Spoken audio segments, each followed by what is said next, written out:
Hey friends, I hope you're doing well. Today we're going to talk about common issues with oiling of a chainsaw. Sometimes you may run into a problem where you're not getting oil and you don't know why. So we'll go over a few things that you can do and save some time from having to take it to a shop if you can do it yourself. Alright, well, let's get to it. Here we have a Stihl MS-271. This does oil properly, but I'm going to use it as an example. So, if you find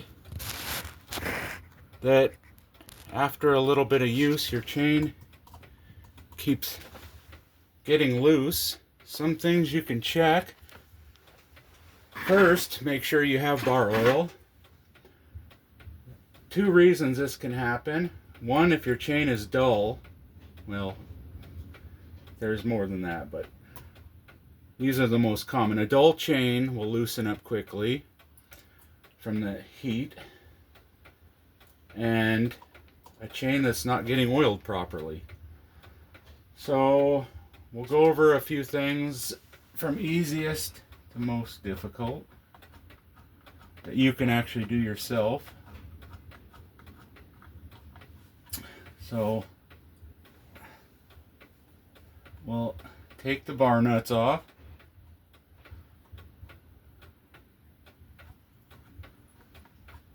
I've already loosened them. And then I like to keep them in the clutch cover and get them out of the way. So first thing, we'll take the bar off and we will check the oil ports, which will be right here.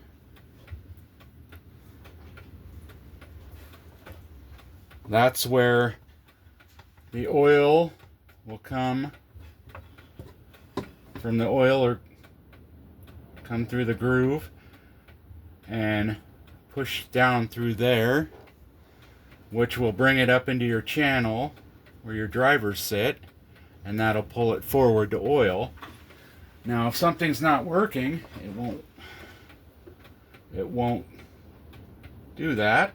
So what we're going to look for is to make sure that that hole is free and clear, which this one is. The next thing we'll do is to make sure that the channel is clear. So what we can do, this isn't a proper tool, but anything that will fit in there, start up at the sprocket and bring it back, and you will find a lot of times it is clogged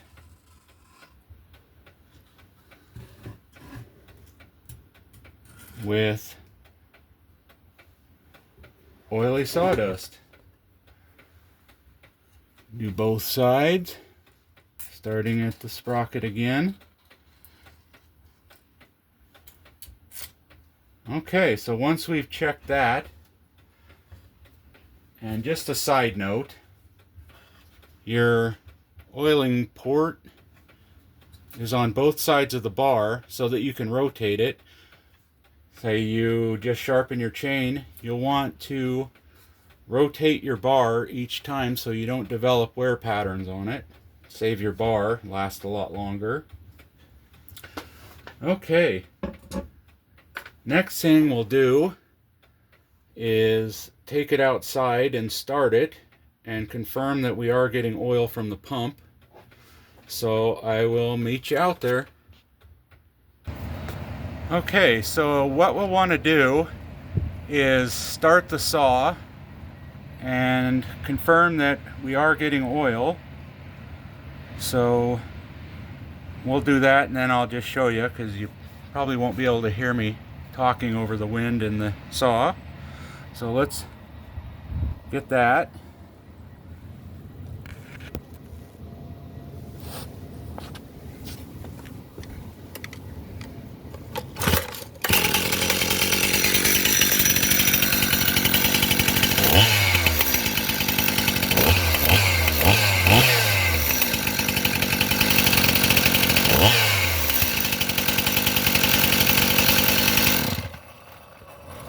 Okay, we can confirm that it is oiling.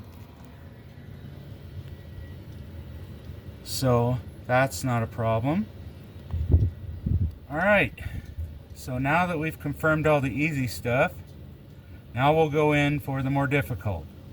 So I'll meet you back at the bench. Okay, we're back at the bench. So at this point, if we're still not getting anything out of the oiler, out of the port right here, then we'll have to dig a little deeper. So we'll take our cover off, take the spark plug boot off. I've already loosened all this. And remove the spark plug.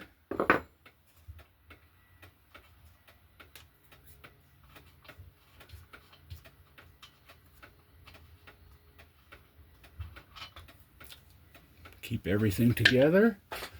So what we're going to want to do is we'll need to block the piston up. So first let's take off the clutch cover of the sprocket. Sorry. You got to take your E-clip off.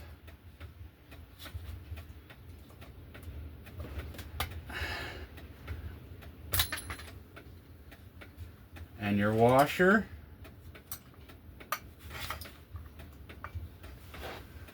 Keep everything together.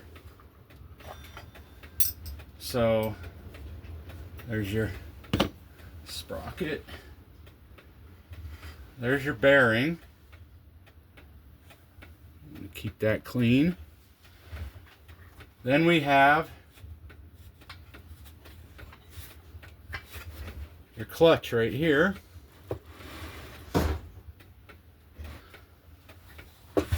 It's got the springs that control the tension for the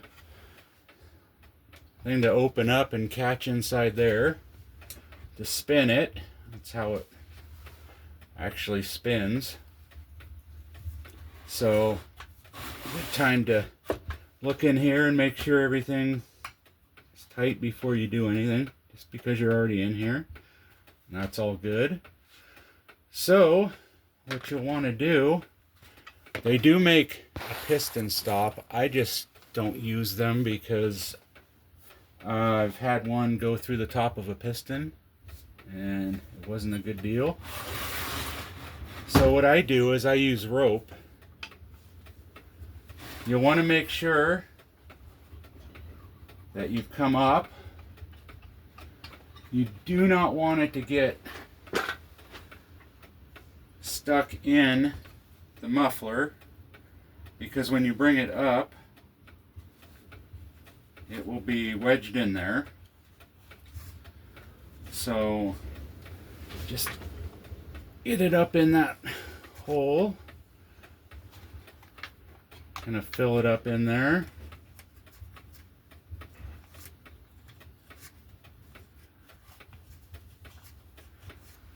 And that will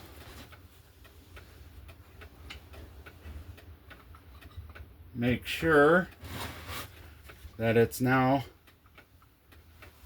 unable to go forward. What you do is you'll get your tool. The clutch is reverse threaded, so you'll want to go forward instead of reverse like you normally would. So get your tool on there.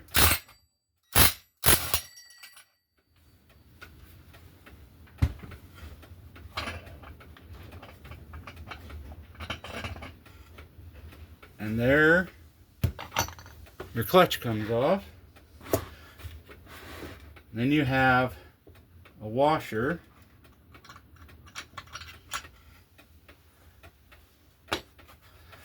And this is what runs your oiler. This will rotate in there, and these threads engage with a little gear inside. That is your oil pump on this saw. So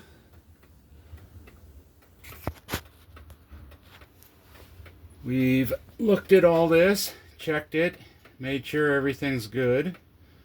I've actually just replaced this because it wasn't oiling, but I did it quite a while ago, and I'll show you the old one. This was the reason it didn't oil. The thing got a little melted somehow, and the little hook was loose, so it was just spinning on there, so it couldn't engage to lock in, because that little notch right here on your sprocket drum fits into that, which when it turns spins your oil pump. If that can't engage, or if this tip is worn off, which can happen, you won't get the force you need. Alright, well, I will show you how to put it back together, but those are the things you can check. So you'll stick that back in there.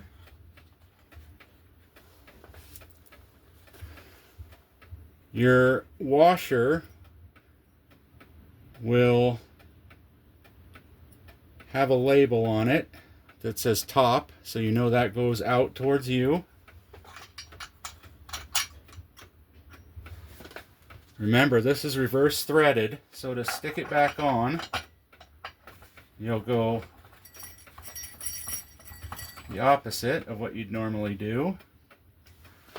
And then you'll want to redirect your rope, because you're going to be spinning a different direction. So confirm that you're back to top past your exhaust port. So remember, you don't want to go through that.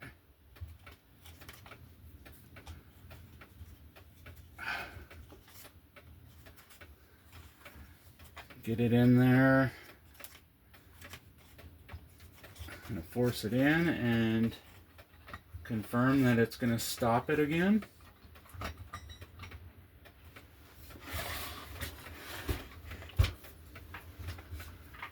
And then I just give it a little, that should be good. And we will remove the rope.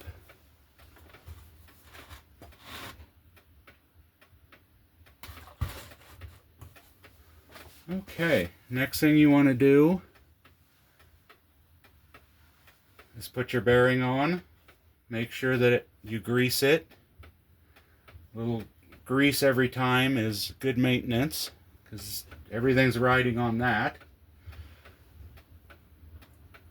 Okay, now when we put our drum back on, you'll want to find that little nipple in there, a little tab, which you can see it hopefully back in there. You'll want to make sure that it's lined up with the notch on your drum, otherwise it won't oil. So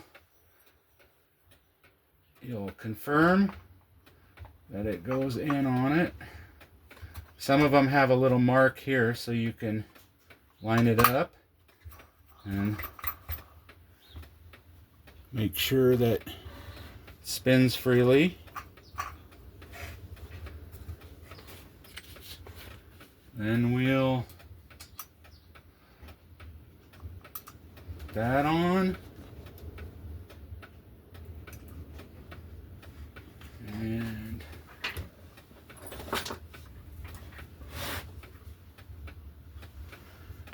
we will